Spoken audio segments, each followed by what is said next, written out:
학생 여러분 안녕하세요. 여러분의 광쌤 이광조입니다. 자, 이제 빛의 이용 수능 3점 테스트 문제들 풀어보도록 하겠습니다. 지금까지 했던 내용들에 비해서는 뭐 문제들이 이렇게 어렵지 않죠? 뭐 계산 문제라고 하는 것도 좀 뭐 이렇게 되게 복잡한 것도 없고 이제 거의 다 와서 그렇습니다. 예, 여러분들 많이 고생들 많았는데 조금만 더 힘내서 뒤에 있는 이제 양자역학까지 이제 마무리하면 물리투도 끝이에요. 예, 그렇습니다. 자, 1번부터 한번 볼게요. 그림은 물체에서 나온 빛이 볼록 거울에 입사한 후 반사하여 진행하는 경로를 화살표로 나타낸 것이다. 자, P는요, 반사한 빛의 연장선이 만나는 점이라고 돼 있어요. 어허. 자, 이에 대한 설명을 옳은 것만 보기에서 있는 대로 고른 것은 이렇게 돼 있는데, 물체 이렇게 지금 광축과 나란하게 오는 것은 요 지금 볼록 거울 안에 있는 초점에서 마치 나오는 것처럼 해서 반사되고요. 그 다음에 요 볼록 거울의 중심을 향해서 지나는 빛은, 그렇죠? 요 빛은 여기 입사각과 반사각이 동일하게 이렇게 반사하다 보니까 우리가 이제 눈으로 볼 때 이제 눈은 요 위치에 있죠. 지금 왜냐하면 거울이기 때문에 반사된 걸 보는 겁니다. 그럼 여기 오는 요 두 광선 있죠. 여기 있는 요 광선과 요 광선을 우리가 보는데 얘네들은 어떻게 직진하고 온다고 봐요. 눈이 바보 같아서.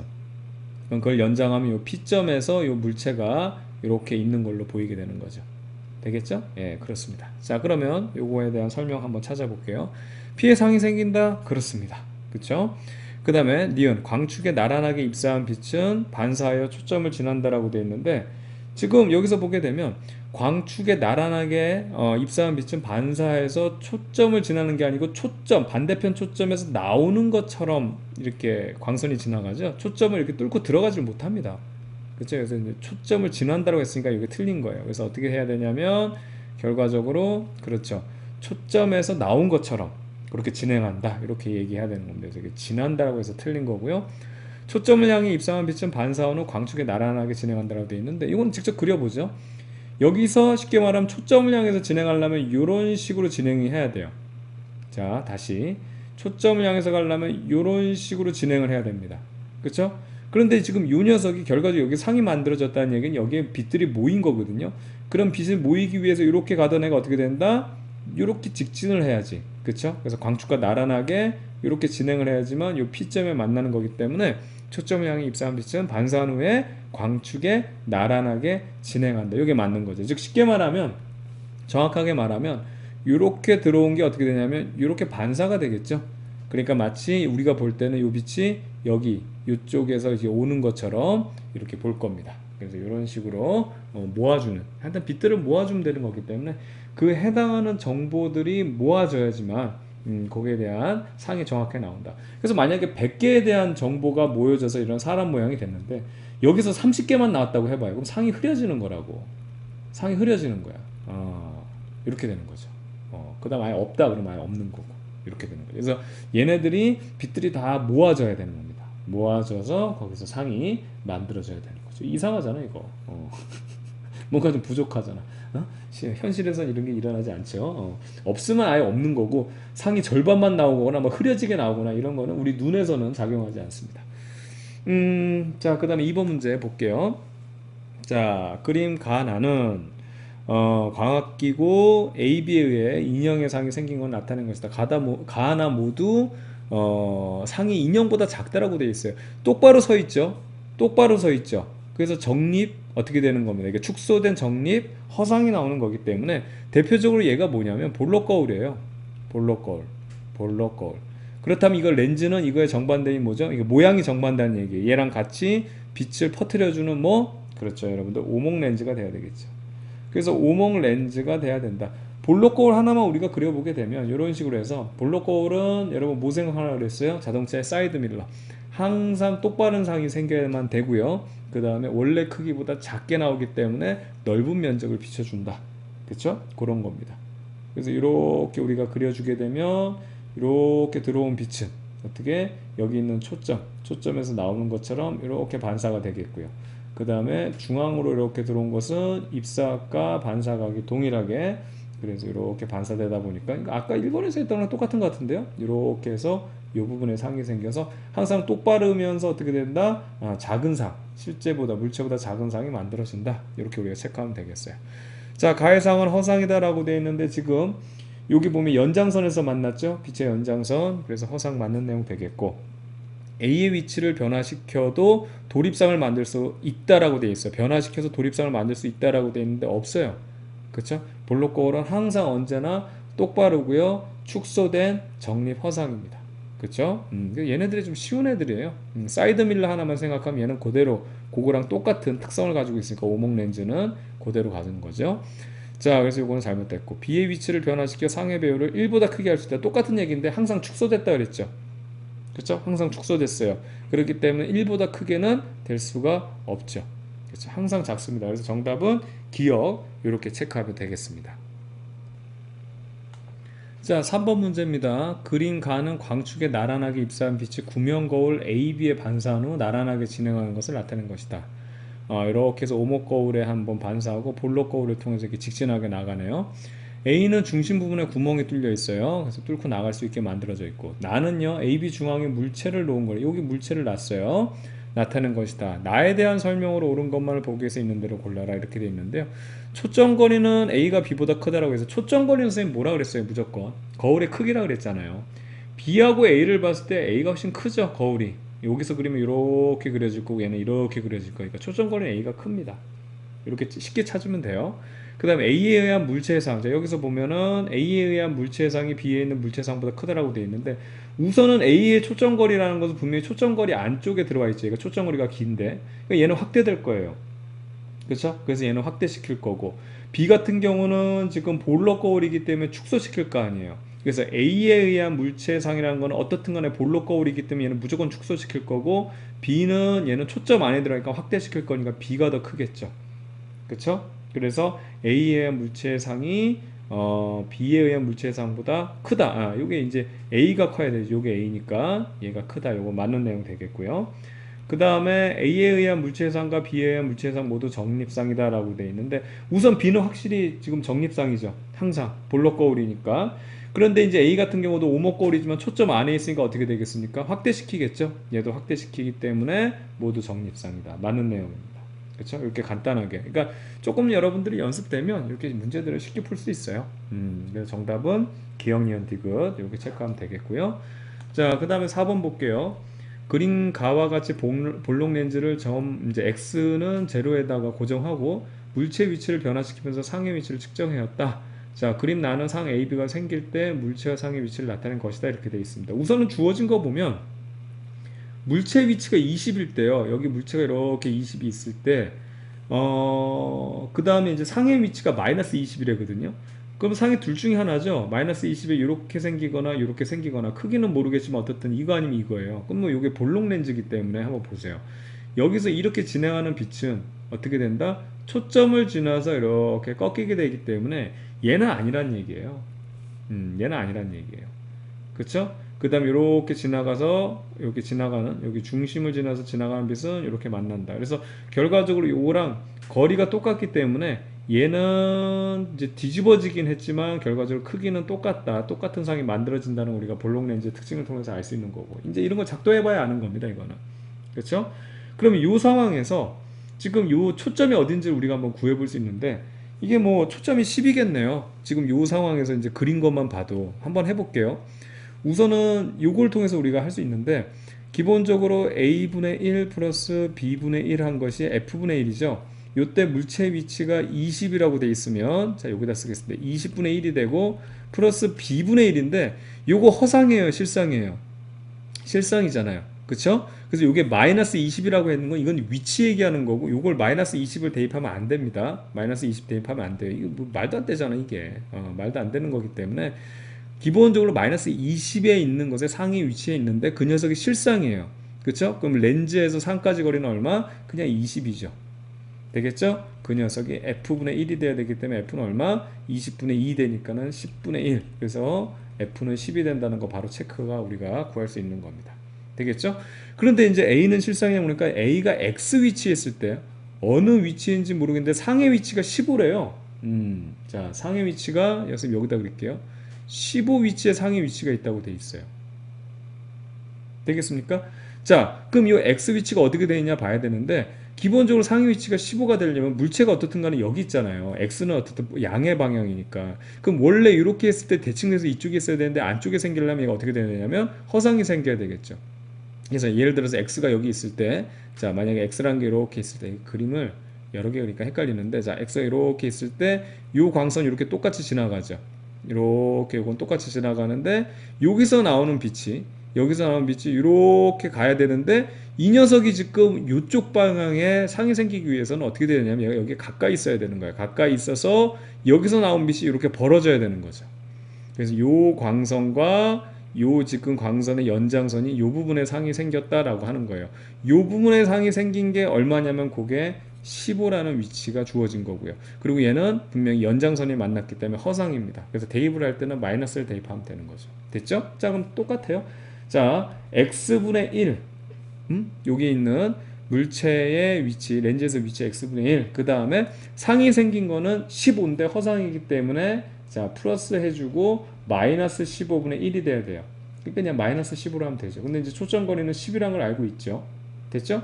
그럼 x분의 1이라는 건 어떻게 되냐면 150분의 이쪽을 넘겨서 더해주면 15 더하기 요거 통분하면 15 될 거고, 요거 10이 되니까 25가 되니까 6분의 1이 되겠네요. 그렇죠? 그래서 x라는 값은 얼마? 6이 됩니다. 6. 자, 그래서 한번 볼게요.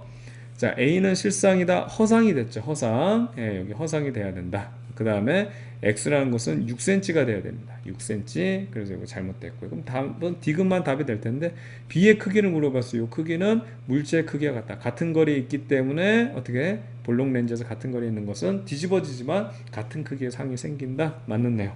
그래서 정답은 D급만 정답이 되겠습니다. 자, 5번 문제 풀어볼게요. 그림과 같이 볼록 렌즈로부터 10cm 떨어진 지점에 물체를 이렇게 놓았더니 배율이 2분의 1인 상이 생겼다라는 겁니다. 그러면 원래 물체보다 배율이 줄어들었기 때문에 상까지 위치가, 그렇죠? 여러분 이게 쉽게 말하면 이 배율의 크기, 그러니까 배율이라는 것은 물체 크기랑 그 다음에 상의 크기 비율인데, 그게 물체와 렌즈까지의 거리, 그 다음에 물체와 상까지 거리의 비율로 볼 수 있죠. 근데 그게 절반으로 줄었기 때문에 상이라는 건 여기서부터 5cm, 이쪽으로 5cm일 수도 있고요. 그 다음에 이쪽으로 5cm일 수도 있습니다. 그쵸? 둘 중에 하나에 상이 생길 겁니다. 그걸 이제 알려준 거고요. 그림 나는 가에서 가에서 물체를 볼록 렌즈로부터 20cm 더 떨어뜨렸어요. 여기서부터 2배 떨어뜨렸을 때 어떻게 되겠느냐, 이 얘기입니다. 자, 나에서 생긴 물체의 상에 대한 설명으로 옳은 것을 있는 대로 골라라고 되어 있는데, 우선 여기 상부터 찾아보죠. 이게 볼록 렌즈이기 때문에, 자 여기서 나온 빛이 이렇게 진행해 가지고, 물체에서 나온 빛이 이렇게 진행해서 어떻게 되냐면 이렇게 초점을 지나도록 꺾이게 되겠고요. 그 다음에 여기서 중간에 이렇게 들어가는, 자 렌즈 중심으로 들어간 빛이 이렇게 해서 이쪽 부분에 생기죠. 상이 이쪽 부분에 생겨요. 그러니까 이쪽에 오른쪽 쪽에 5cm의 상이 생긴다는 얘기예요. 그래서 우리가 그렸을 때 이렇게 해서 만나는 지점에 상이 생기는데, 여기서 너무 길게 그렸지만 결과적으로 여기 5cm인 부분에 상이 생겼다. 우리가 체크할 수 있는 겁니다. 되겠죠? 예. 그러니까 이거를 그리면 이렇게 해서 초점이 요쯤 부분이 있다는 얘기예요. 그쵸? 요쯤 부분에 있는 거고, 그 다음 직선 부분 그려주면 이렇게. 예. 그래서 여기 5cm 부분이 생겼다. 이 얘기가 되겠고, 그 다음에 이 녀석에서 지금 얘를 20cm로 더 뒤로 후퇴시키면 요 광선은 똑같아요. 요 광선은 똑같은데 요 각도가 더 예리하게 각도가 되면서 어떻게 됩니까? 앞으로 전진되죠. 그러니까 이게 볼록 렌즈에서는 여러분들 요게 이렇게 있을 때 요 광선에서 초점까지 거리를 이렇게 그리게 되면, 지금 여기에 있는 지금 상이 이렇게 생겼다고 하면 얘가 뒤로 가면 갈수록 어떻게 된다? 이렇게 작아지면서 전진한다는 거 알고 있죠? 그것만 우리가 체크하면 됩니다. 이게 이제 이런 것도 연습을 많이 하면 알게 되는 그런 내용 중에 하나예요. 자, 그래서 이거에 대한 설명으로 옳은 것만 골라보자 이렇게 돼 있는데, 상의 모양은 가에서 같다 그랬더니 뒤집어져서 모양은 똑같죠. 그렇죠? 예, 그래서 같다. 맞는 내용 되겠고, 상의 크기는 가에서보다 작다. 점점 다가오면서 작아지는 거죠. 그러니까 더 멀어졌기 때문에 얘가 이쪽으로 가면 얘도 이쪽으로 당겨지기 때문에 더 작아집니다. 크기는. 그래서 작다. 이것도 맞는 내용 되겠고요. 렌즈에서 상까지 떨어진 거리는 라고 물어봤어요. 가에서보다 크다라고 돼 있는데, 지금 렌즈에서 상까지 떨어진 거리는 가에서보다는 지금 당겨져 오기 때문에 어떻게 되죠? 이게 좀 줄어들죠? 그래서 이게 크다가 아니고 줄어들고 있습니다. 그래서 정답은 기역과 니은 이렇게 체크하면 되겠어요. 자, 이어서 6번 문제 볼게요. 다음은 렌즈에 의한 상을 알아보기 위한 실험이다. 그림과 같이 X축 위에 X가 0인 지점에 발광 물체를 고정시키고요. 얘가 물체가 됐고요. 렌즈와 스크린 위치를 변화시키면서 스크린에 선명한 상이 생길 때 렌즈와 스크린 위치를 기록한다 라고 되어 있어요. 그래서 렌즈 위치가 지금 주어진 게 이렇게 30, 90, 그 다음에 60, 90 이렇게 주어져 있고요. 40일 때 기억이라고 해서 이제 요거 구하라고 하겠네요. 자, 이에 대한 설명으로 옳은 것만을 보기에서 있는 대로 고른 것은 돼 있는데, 우선 지금 이 상태에서 요거부터 해볼까요? 정확하게 나온 거. 렌즈가 30일 때니까 요 위치에 있을 때예요. 만약에 이 녀석이 볼록 렌즈라고 한다면 지금 스크린이 90에 있을 때니까 스크린은 여기 위치할 때죠. 지금 요때 상이 생겼다고 하니까. 자, 그럼 우선 여기서 이렇게 가던 애가 초점을 지나서 이렇게 가야 되겠고요. 그 다음에 중심을 통해서 지나가는 애가 이렇게 되기 때문에 어떻든 이 스크린 안에 지금 모이게 되는 겁니다. 이해 가나요? 그쵸? 그리고 이 스크린에 맺혔다는 건 중요한 건 실상이 돼야 돼요. 이거 실상 맞잖아요. 이게 이 조건을 만족해. 근데 이거를 오목 렌즈로 바꿔보게 되면, 자, 오목 렌즈에서 빨간색으로 한번 해볼게요. 여기서 오는 빛은 이렇게 퍼지거든요. 그 다음에 여기서 지나가는 건 그대로 직진을 한단 말이에요. 근데 우리가 볼 때는 어떻게 된다? 이게 안 만나기 때문에, 실제로 요 두 광선이 만나지 않기 때문에 연장선을 그려야 되기 때문에 그때 요 연장선이 만난 요 지점에 상이 생기니까 스크린하고 정반대죠. 그러니까 얘는 오목 렌즈가 아니고 볼록 렌즈라는 얘기가 되는 겁니다. 되겠죠? 그래서 요 녀석 기억부터 볼까요? 렌즈는 오목 렌즈가 아니고 볼록 렌즈가 돼야 되겠고요. 스크린에 생긴 상은 항상 실상이에요. 허상은 스크린에는 보이지 않습니다. 우리 눈에는 얘가 이제 직진해서 온다고 보기 때문에 눈에는 보이지만, 그래서 요거 맞는 내용이고, 그 다음 기억을 구하라고 되어 있는데 한번 구해보죠. 요 녀석이 지금 40에 있을 때, 그러니까 요거를 기준으로 해서 우리가 초점거리를 구하면 되겠네요. 렌즈 위치가 지금 30일 때, 자, 그럼 이제 빨간색들은, 자, 다 지워진다. 어떻든 순차적으로 얘들 다 날려가면서 선생님이 요걸로 한번 보겠습니다. 이렇게 해서 요걸로 보게 되면, 아까 이거 다시 체크해야 되겠다. 얘는 볼록 렌즈였고 스크린에 생긴 상은 실상이 맞고요. 자, 그 다음에 이제 니은 볼게요. 지금 렌즈 위치가 30일 때 그럼 A라는 값은 얼마가 되냐면 A 플러스 B분의 1이 F분의 1 이렇게 되는데, A 값이 30이잖아요. 그래서 30분의 1 해주면 되고, 그 다음에 여기 보면 스크린의 위치가 얼마냐면 90이에요. 그러면 여기에 상이 생기니까 상까지의 거리는 여기서부터 여기까지가 되거든요. 90에서 30 빼면 60이 됩니다. 근데 이게 실상허상? 실상이니까 그냥 플러스예요. 60분의 1이 F분의 1이라서 우리가 초점거리를 구할 수 있죠. 이 렌즈의 초점거리는 얼마냐면 여기 60분의 2니까 60분의 2니까 20. 그쵸? F라는 것이 포커스가 20이라는 걸 알 수 있어요. 됐죠? 그럼 그 포커스가 20이라는 걸 기준으로 해서 렌즈 위치가 40으로 됐을 때, 자, 요 렌즈 위치가 40으로 이렇게 왔을 때, 그쵸? 그때 스크린에 요 지금 위치를 한번 물어봤는데, 여기서 40이 됐다는 얘기는 A가 얼만큼 됐다? 아까 30에서 40으로 10 늘었죠. 요거 그대로 적용하면 돼요. 40분의 1 더하기, 그 다음 여기서부터 스크린이 어떻게 될지 몰라요. 네모분의 1을 한 것이 초점거리는 20으로 똑같죠. 렌즈의 이 구경이 똑같기 때문에, 이 구경이 똑같기 때문에 이렇게 봐도 되고, 요거 그쵸? 여기에 대한 절반값, 여기에 대한 요 절반값이 초점이죠. 여기에서도 요 원 중심에서 절반값 초점인데, 렌즈를 바꾸지 않는 한 초점은 똑같아요. 초점거리는. 그럼 요게 20이 되려면 여기 뭐가 들어가야 되겠어요? 40 들어가면 되겠죠. 그럼 여기서 기준으로 지금 여기서 있는데 40만큼 더 이제 스크린 떨어지려면 10, 20, 30, 40, 여기 80이 있는데 위치해 있어야 되겠네요. 그렇죠? 그래서 기억은 80이 돼야 됩니다. 자, 그래서 여기 보면 디귿은 60cm로 해서 잘못됐죠? 이게 80이 돼야 되기 때문에 정답은 니은만 정답이 되겠네요. 자, 이어서 7번 문제 보겠습니다. 그린 가와 나와 같이 오목 렌즈와 볼록 렌즈로부터 A만큼 떨어진 위치에 촛불을 놓았다. 그러니까 지금 떨어진 지금 쉽게 말하면 물체는 똑같은 거리에 두고요. 오목 렌즈와 볼록 렌즈 초점 거리는 F로 또 똑같다. 얘네들의 초점 거리도 똑같다로 주어져 있습니다. F로 주어져 있고요. 자, 가에서 상의 배율이 4분의 1로 주어졌어요. 즉 이 배율이라는 것은 실제 물체 크기분의 상의 크기인데, 그거를 우리가 요 지금 렌즈를 중심으로 해서 이 지금 닮음으로 생각하면 떨어진 거리로 볼 수 있죠. 그럼 이게 얘가 4분의 1이라는 얘기는 이게 얼마냐면 이쪽으로 어떻게 되냐면 4분의 1 위치, 4분의 1 A 위치일 수도 있고, 이쪽으로 4분의 1 A에 위치할 수도 있죠. 둘 중에 하나예요. 근데 보세요. 자, 여기 좀 크게 그려서 이 녀석을 이렇게 해서 이렇게 빛을 작도를 한번 해보면 얘는 이렇게 해서 퍼져나갈 거고, 중심으로 가는 애는 이렇게 해서 진행하기 때문에 우리가 눈으로 볼 때는 이 빛이 여기 직진해서 이 부분에 상이 생기죠. 그러니까 이쪽이에요. 이쪽 부분으로 이게 좀 지저분한데 이쪽이 이건 아니고 이쪽 부분으로 4분의 1 A라는 곳에 상이 생긴다는 걸 알 수 있죠. 그럼 이제 지금 이제 물체와 렌즈까지 거리 A 알고 그 다음에 물체와 상까지 거리 4분의 1 알기 때문에 얘의 초점거리 F를 구할 수 있는데 그 F가 바로 얘랑 똑같다 그랬죠. 그래서 F부터 한번 구해 볼게요. 자, A분의 1 요게 이제 A가 그대로 적용되겠고 그 다음에 B분의 1이 요거니까 4분의 1 A분의 1이 F분의 1이 되는 바로 이런 상황이 되겠습니다. 그렇죠? 그럼 요거 계산해주면 A분의 1 플러스 A분의 4 한 것이 F분의 1 해야 되는데 중요한 포인트가 뭐냐면 이게 실상이에요, 허상이에요? 허상이잖아요. 그쵸? 그래서 여기 어떻게 돼? 마이너스가 돼야 됩니다. 그쵸? 그래서 이 녀석이 마이너스가 돼야 되기 때문에 이 초점거리 어떻게 되냐면 마이너스 A분의 3이 되는 겁니다. 즉 이렇기 때문에 F는 얼마가 되냐면 3분의 A가 돼요. 자, F가 마이너스가 나오면 어때요? 관계없어요. 이거는 플러스 마이너스 나오던 거는 초점거리라는 것은 양쪽에 두 개가 있기 때문에 마이너스가 나오던 그 다음에 플러스가 나오던 관계없습니다. 아시겠죠? 이렇게 적용해 주면 되고.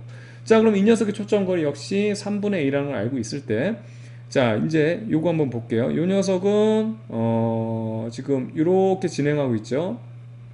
자, 이렇게 해서 여기서 이렇게 진행하면 이렇게 굴절돼서 직진할 거고, 그 다음에 여기서는 이렇게 직진해서 이 부분에 상이 생길 거예요. 그렇죠? 그리고 이건 실상입니다. 자, 뭐 지금 뭐 하고 있죠? 문제부터 한번 봐야 되겠네요. 초점거리는 우선 이렇게 해서 3분의 1이라는 거 우리가 구했고요. 상의 배율을 구하라고 되어 있으니까 지금 여기서 만들어진 상이 여기서부터 얼마큼 떨어져 있느냐를 구하라는 거거든요. 그럼 이거 그냥 계산하면 되죠. 한번 볼게요. 우선은 A 그대로 있고요. 플러스 얘는 실상이죠.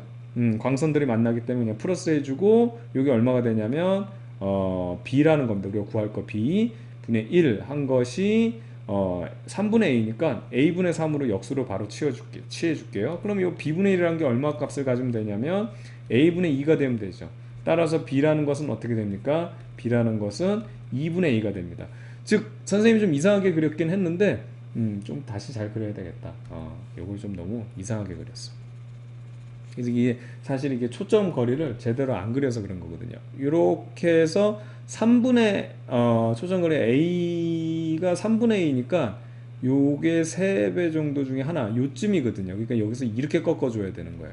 그 다음에 중심으로 이렇게 가서 꺾어주면 요 부분에 생긴다 이거죠. 그럼 요 부분에 생기는 녀석이 결과적으로 거리가 얼마냐면 요걸 A라고 했을 때 어떻습니까? 딱 이렇게 거주면 2분의 A라는 게 바로 나오죠. 됐죠? 그럼 배율이라는 건 뭐냐면 요 A분의 2분의 A가 되기 때문에 그렇죠? 얼마? 2분의 1이 되네요. 그래서 2가 잘못된 거고 나에서 생긴 현상은 도립상이다. 지금 뒤집어져서 생기잖아요. 그렇죠? 도립상 맞는 내용. 그래서 정답은 디귿과 디귿 이렇게 체크하면 되겠습니다. 간단하죠? 그러니까 요 내용들이 뭐 어렵진 않아요. 조금만 연습해 보면 충분히 잘 할 수 있는 그런 내용들로 이제 구성되어 있습니다. 그래서 좀 우선은 작도를 좀 여러 번 연습해봐라. 이제 그런 말씀 드리고요. 8번으로 넘어가 보겠습니다. 자, 그림은 광학현미경에서 파란색 광학현미경에서 상 A와 B가 생기는 원리를 나타낸 것이다. 자, 대물 렌즈의 비율은 이제 M1과 저반 렌즈의 비율은 M2로 주어져 있고요. 우선 미경이잖아요. 여기는 그냥 그대로 그려줬네요. 대물 렌즈가 작고 저반 렌즈가 크게 잘 그려져 있습니다. 자, 초점거리 물어봤는데 이건 렌즈 크기라 그랬죠. 그래서 얘는 렌즈가 작기 때문에 초점거리가 짧아요. 뭐 이렇다고 한다면 그죠? 여기 뭐 짧다고 한다면 저반 렌즈는 이게 렌즈 크기 때문에 초점거리가 훨씬 깁니다. 그래서 대물 렌즈가 저반 렌즈보다 작다고 했는데 대물 렌즈가 저반 렌즈보다 작다. 맞죠? 저반 렌즈가 훨씬 길어야 돼요. 그렇죠? 이걸 렌즈 크기로 그냥 바로 찾으라 그랬습니다.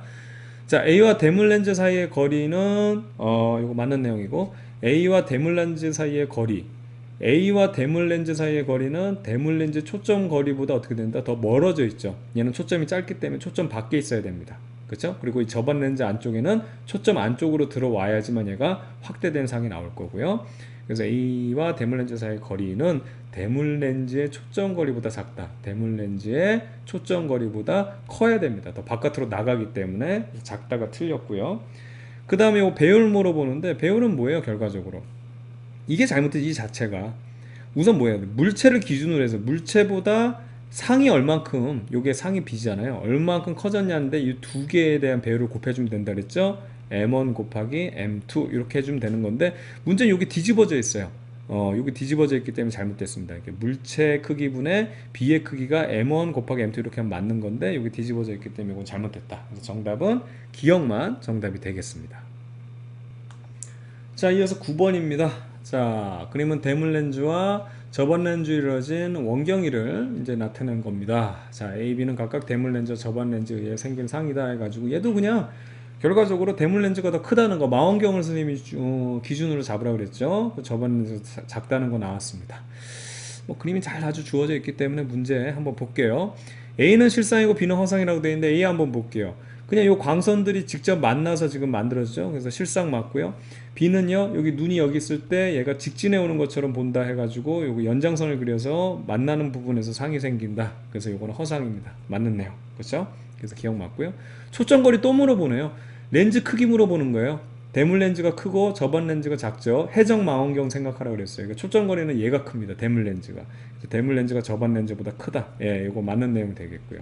광축의 나란한 입사한 빛은 대물 렌즈를 통과하는 모두 동일한 점을 지난다. 이거 맞는 내용이죠. 대물 렌즈가 볼록 렌즈잖아요.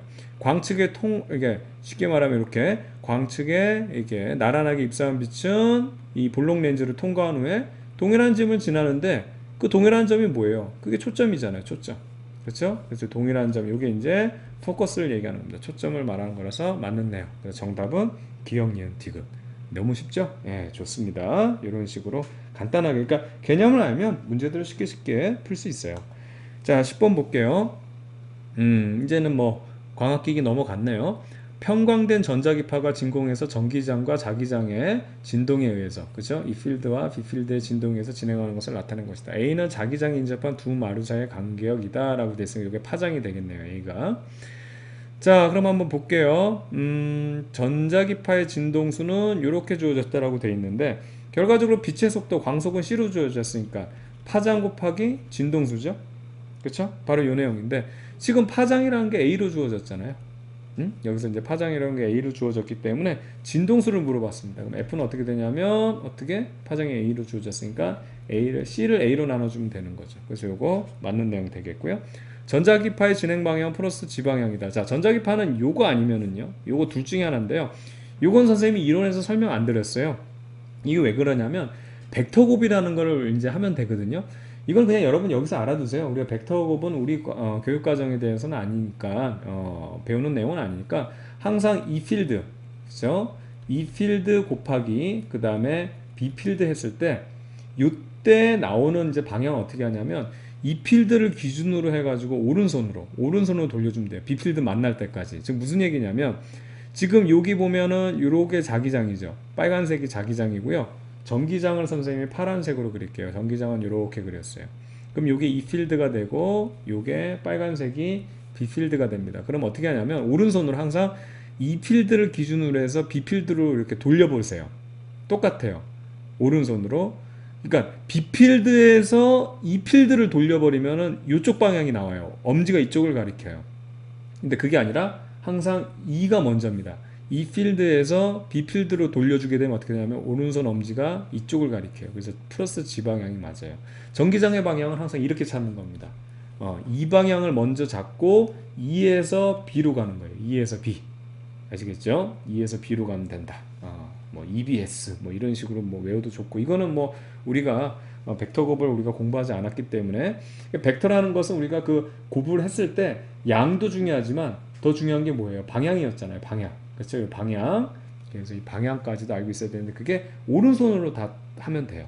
앞에 있는 쪽을 기준으로 뒤를 만나게 해주면 그때 오른손 엄지가 가리키는 방향이 바로 벡터 곱의 방향이 됩니다. 아시겠죠?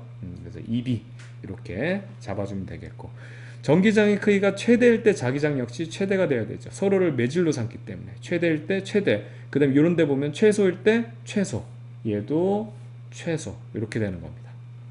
그래서 정답은 기억과 니은 이렇게 체크하면 되겠고요. 자, 이어서 11번 문제 넘어가도록 하겠습니다. 11번은 이제 전자기파에 대한 내용 되겠는데 한번 보죠. 다음은 전자기파 가와 나를 발생시키는 방법과 이용에 대한 설명이다. 가부터 보게 되면 고속의 전자를 금속 원자에 충돌시키면, 선생님 이전 테스트에서 설명드렸죠? 엑스레이 만드는 방법. 이제 텅스텐 같은데 이제 때려 박아가지고 그 안쪽에 있는 원자핵 쪽에 가까운 그런 궤도에 있는 전자를 튕겨내면 그보다 높은 에너지 전위에 있는 전자가 밑으로 빠져서, 그러니까 전위를 하면서 그만큼의 에너지를 토해내는데, 그때 토해내는 게 파장별로 보면 이제 그게 엑스레이가 됩니다. 그렇죠? 그래서 전자가 갑자기 정지하면서 발생한다 해가지고 전자 가속 해가지고 튕겨서 나오는 게 이게 엑스레이. 그래서 뼈의 구조를 알아보는데 이용된다. 예, 맞는 내용이 되겠죠? 이게 엑스레이가 되겠고, 나를 보게 되면 에너지를 공급받아 들뜬 상태가 된 전자가 낮은 에너지 준위로 전이하면서 방출한다. 이게 일반적으로 여러분 알고 있는 거잖아요. 이것도 비슷한 겁니다. 전이하는 건데 이때는 엑스레이가 나오는 거예요. 그래서 여기 보면 고속이에요, 고속.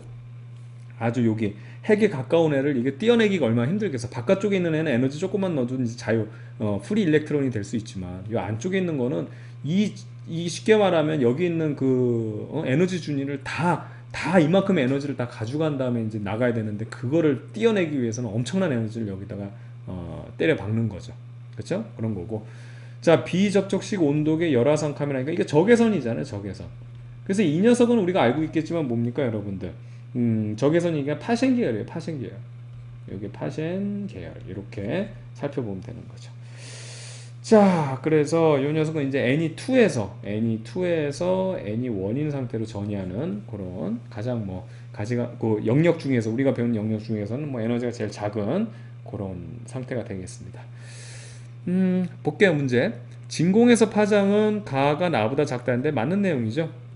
빛의 속도는 동일하죠. 근데 얘는 엑스레이는 파장이 짧은 대신에 진동수가 커서 에너지가 큰 거고요. 반면에 적외선은 이에 반해서 파장이 길고 진동수가 작은, 에너지가 적은 그런 전자기파가 되겠습니다. 그래서 파장을 물어봤기 때문에 엑스레이가 더 짧아요.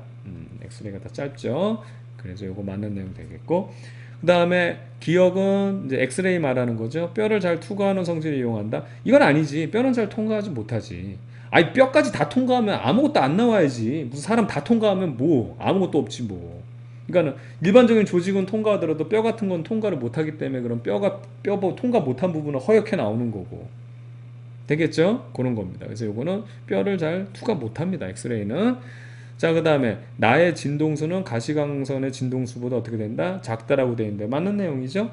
진동수가 이거는 가시광선보다 더 작습니다. 에너지가 적외선은 더 작기 때문에. 반면에 자외선은 더 크겠죠. 자외선 같은 경우는 가시광선보다 파장이 짧고 진동수는 크고, 그렇죠? 반면에 적외선은 가시광선에 비교해 봤을 때 파장이 길고, 그 다음에 진동수는 작아서 에너지가 작은 형태. 그렇게 해서 정답은 기억과 디귿 이렇게 체크하면 되겠습니다. 자, 12번 문제인데요. 레이저 AB의 매질 내 원자의 에너지 준위와 빛의 유도 방출 과정을 나타내는 것에 대해서, 결과적으로 유도 방출한다는 얘기는 레이저 이제 나가는 거 얘기하는 거예요. 자, 이에 대한 설명으로 옳은 것만 보기에서 골라라. 기억과 니은은 위상이 같다. 지금 레이저잖아요. 유도 방출하면은 같은 위상입니다. 그래서 이거 맞는 내용이 되겠고, AB에서 유도 방출해서 빛이 증폭된다. 그렇죠. 빛이 증폭돼가지고 에너지가 강한 거고요. 방출되는 레이저 빛의 진동수는 B가 2의 1.5배다라고 되어 있는데, 자, 얘는 지금 여기 지금 준안정 상태에서 여긴 광펌핑 된 건 안 보이고 있어요. 여기서 바로 이제 쉽게 말하면 결만준 빛들이 나오기 때문에, 그럼 여기 에너지 차이는 얼마냐면 여기서는 1.6에서 1을 빼면 0.62에 해당하는 이러한 에너지가 요 에너지를 갖고 있는 이제 빛들이 나오는 거고, 여기는 1.5에서 0.1 빼면 어떻게 된다? 0.92에 해당하는 에너지에 해당하는 이제 빛들이 나오는 거겠죠. 그럼 B가 어떻게 됩니까? A보다 1.5배 맞는 내용 되겠죠? 지금 요게 6하고 9, 그러니까 2하고 3이기 때문에 요거 나눠주면 1.5 나오죠. 그렇죠? 맞습니다. 1.5배다. 정답은 기억, 니은, 디귿이 모두 맞는 내용이 되겠네요. 자, 이어서 13번으로 넘어가 보겠습니다. 그림가는 진동수가 F인 빛을 발생시키는 레이저의 내부 구조를 나타낸 것이고, 나는 가의 매질 내 원자의 에너지 준위와 전자의 전위를 나타낸 것이다 라고 되어 있습니다. 자, 에너지 공급원이 우선은 매질에다가 에너지 줘가지고 얘를 광펌핑을 시키겠죠. 광펌핑을 시킨 상태에서 그 다음에 얘네들이 어떻게 되냐면 준안전 상태로 이제 명령 대기 상태까지 이제 진행하다가, 그 다음에 이제 조건 요 지금 준안정 상태와 바닥 상태 에너지 차이만큼의 빛이 주어지면 거기랑 똑같은 빛들을 토해내면서 얘들이 증폭이 될 것이다. 이게 레이저가 되겠습니다. 여기 잘 나와 있네요. 그렇죠? 자, 그럼 이에 대한 설명으로 옳은 것만을 보고서 있는 대로 고른 것은 돼 있는데, 자, F라는 것은 결과적으로 얘가 방출하는 빛이잖아요. 얘가 방출하는 빛은 광펑핌돼 있는, 쉽게 말하면 3에서부터 1까지 한 번에 토해내는 게 아니고 여기에 대기하고 있다가 이 조건, 입사된 빛에 의해서 그 다음에 토해내기 때문에 어떻게 된다? E3가 아니에요. E2에서 E1, 여기가 잘 안 보이네요. 제가 칠해놔가지고 E1까지 요 에너지 차이만큼이 하 F가 되겠죠. 그래서 F라는 것은 플랑크 상수 H로 나눠주면 되기 때문에 E2 빼기 E1, 그 다음에 여기가 하, 이렇게 되면 이게 F가 됩니다. 되겠죠? 요런 거 물어봐요, 요런 거.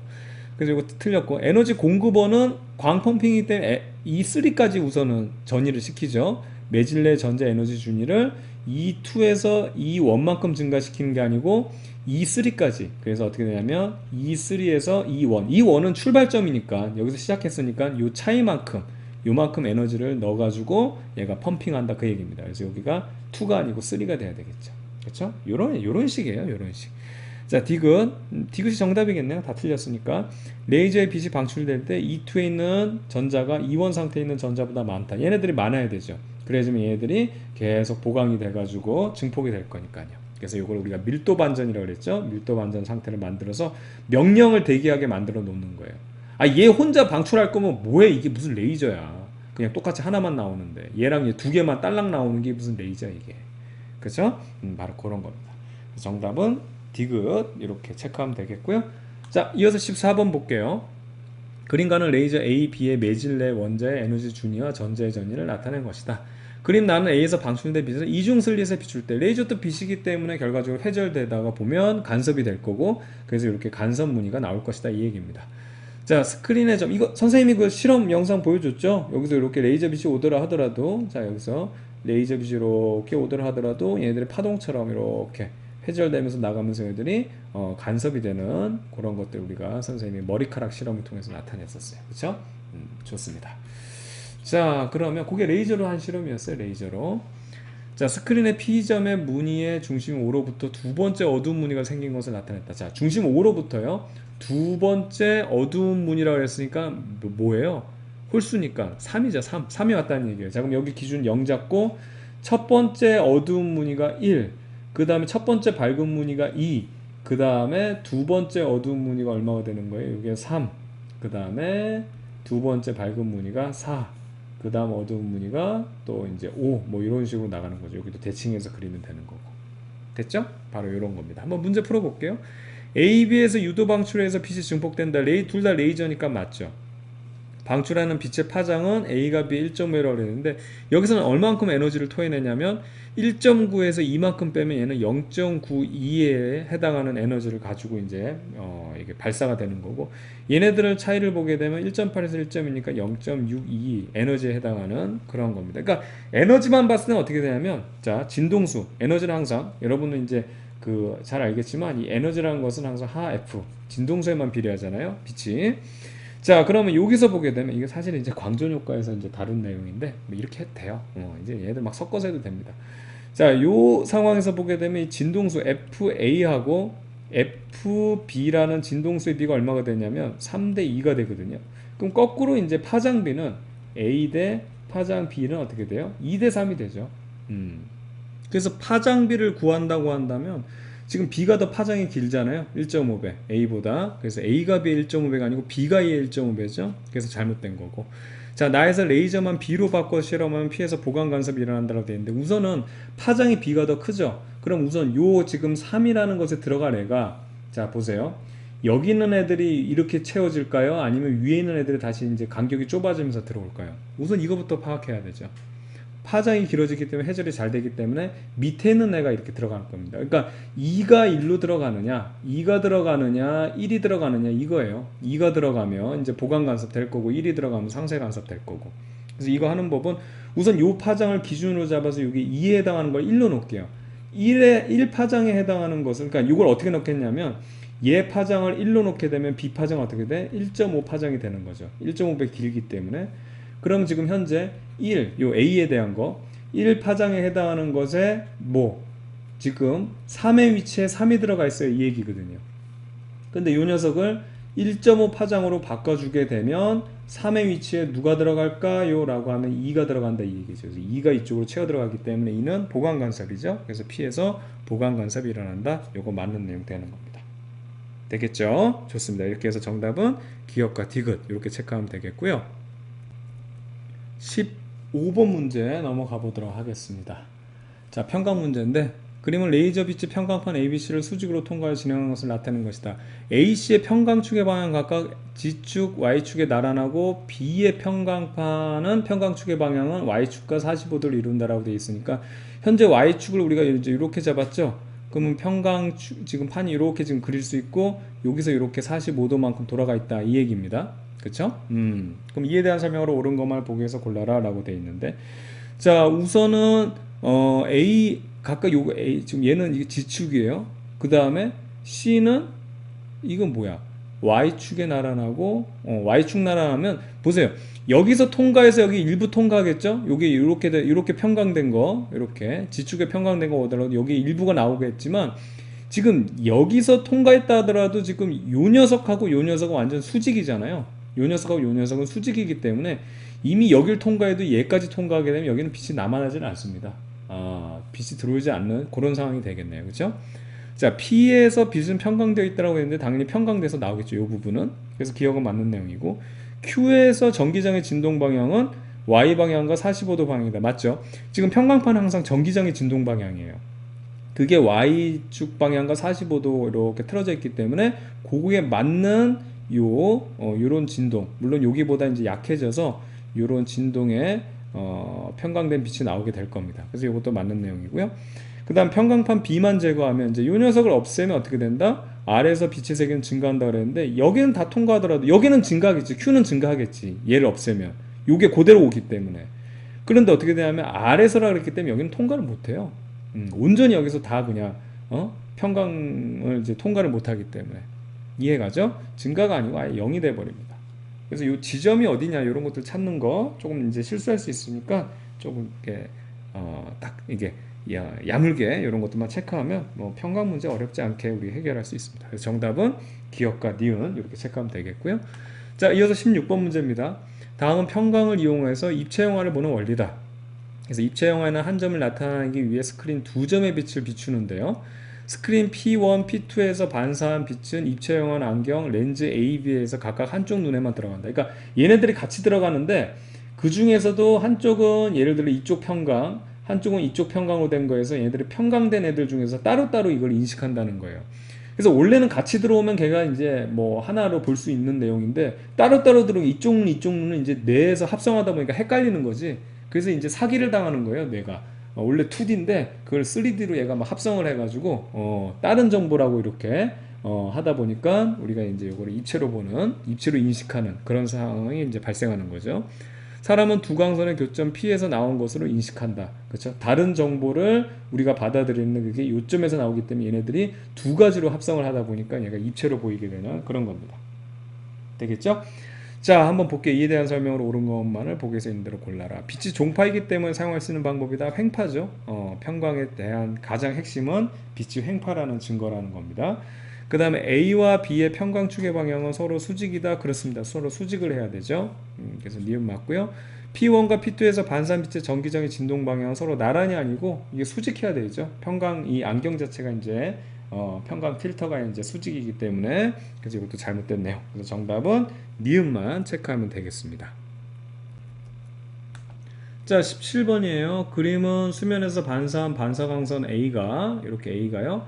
평광 선글라스 향이 진행하는 것을 나타낸 것이다. X는 종이면에서 수직으로 나오는 방향. 이거 여러분 요거 우리 맨날 그렸던 거 우리 뭐 전기장, 자기장 할 때 이런 것들 여기 이제 들어가는 방향 이런 식으로. 그러니까 이런 식으로 이제 왔다 갔다 하는 거를 나타낸 거고요. G는 A의 진행 방향, Y는 X와 G의 수직 방향이다 이렇게 되어 있습니다. 지금 수면 반사면 이렇게 되기 때문에 자연광이 사실은 뭐 이런 식으로 사방으로 이렇게 진동, 이 전자기파가 진동한다고 했을 때 이 면에 반사해서 들어가는 거는 이렇게 여러분 쪽으로 나오고 들어가고 나오고 들어가는 이런 방향으로 평강이 됐을 거예요. 우리가 입체적으로 봤을 때. 그렇죠? 그럼 이 녀석을 이제 뭐 그리게 되면 뭐 이제 뭐 어떻게 그려야 돼? 요거를 갖다가 뭐 이제 뭐 이런 식으로 이게 입체적으로 그려야 되는데 이렇게 되기 때문에 이 녀석을 이제 막으려면 이제 요 평강 필터가 이런 식으로 생겨서 이렇게 이제 요 수면에 이제 나란한 애들은 다 이제 차단하는 그런 식으로 해야 되겠죠. 그렇죠? 요거는 여러분 평강 선글라스예요. 아까 봤던 거는 입체형화는 이제 이런 식으로 만드는 거 한쪽을 이렇게. 이건 평광이니까 반사된 애들 다 없애겠다. 이제 그 얘기입니다. 이것들은 이제 없애고 얘기를 할게요. 자, 그러면 기억부터 한번 살펴볼게요. 자연광이 수면에서 반사될 때 평광되고요. 그 다음에 A는 X방향에 나란하게 진동하는 전기장의 세기가, 그렇죠? 요게 이제 평광된 거잖아요.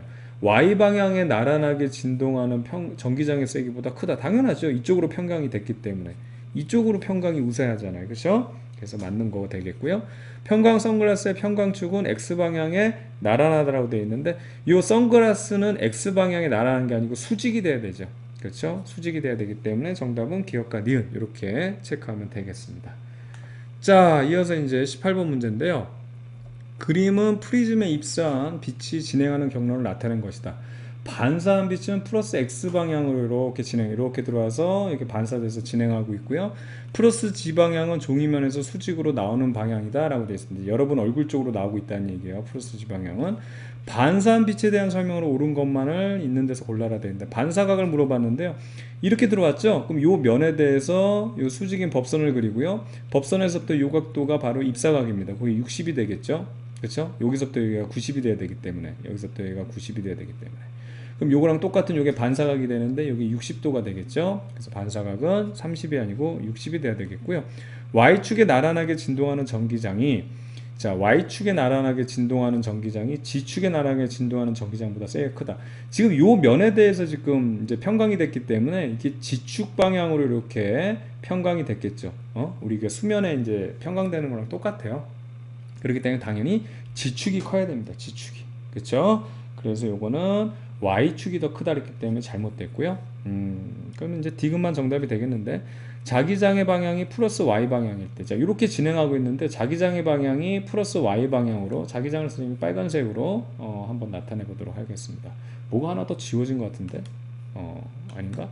여기 지워졌구나. 자, 여기서 보면 지금 이 자기장의 방향이 이렇게 플러스 Y 방향으로 이렇게 B필드가 형성됐다고 했을 때 전기장의 방향이래요. 전기장은요 이 G 방향에서 나오거나 들어가거나 둘 중 하나예요. 근데 문제는 이걸 어떻게 하냐면 항상 어떻게 선생님이 얘기했죠? 그렇죠. E에서 B로 오른손으로 감아주라고 그랬죠. 그렇죠? 그래서 E가 이쪽이냐 이쪽이냐 선생님 이렇게 표현할게요. 근데 진행 방향이 이쪽이란 말이야. 그럼 잘 보세요.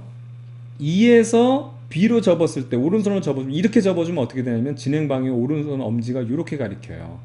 근데 요게 이 필드라고 하면 E에서 B를 이렇게 잡아주면 어떻게 됩니까? 엄지가 이쪽을 가리키죠. 오른쪽을 가리키죠. 그래서 요 방향이래 전기장이. 아시겠죠? 이건 아까는 E하고 B라고 주어졌을 때 이 필드하고 B 필드가 주어졌을 때 빛의 진행 방향을 구하는데 이제는 진행 방향이 주어지고 B 필드가 주어졌을 때 이 필드가 어느 방향이냐를 묻는 거죠. 되겠죠? 진행 방향이 이쪽이기 때문에 E가 지금 이쪽 방향으로 잡았을 때 B가 위쪽이라고 지금 주어졌거든요. 그렇죠? 그렇기 때문에 E에서 B를 접게 되면 오른손으로 접어주면 오른손 엄지가 가리키는 방향이 진행 방향. 이게 맞는 거예요. 그렇죠? 지금 거꾸로 지금 이렇게 가는 거 이렇게 진행하는 거 아니잖아요. 그렇기 때문에 요거는 요게 지금 Z 방향이니까 요쪽이 Z 방향이니까 요게 어떻게 되니까 마이너스 G 방향이죠. 그래서 전기장의 방향은 마이너스 G 방향. 요거 맞는 내용이 되겠네요. 그래서 정답은 디귿 이렇게 체크하면 되겠습니다. 자, 긴 시간 동안 고생 많았고요.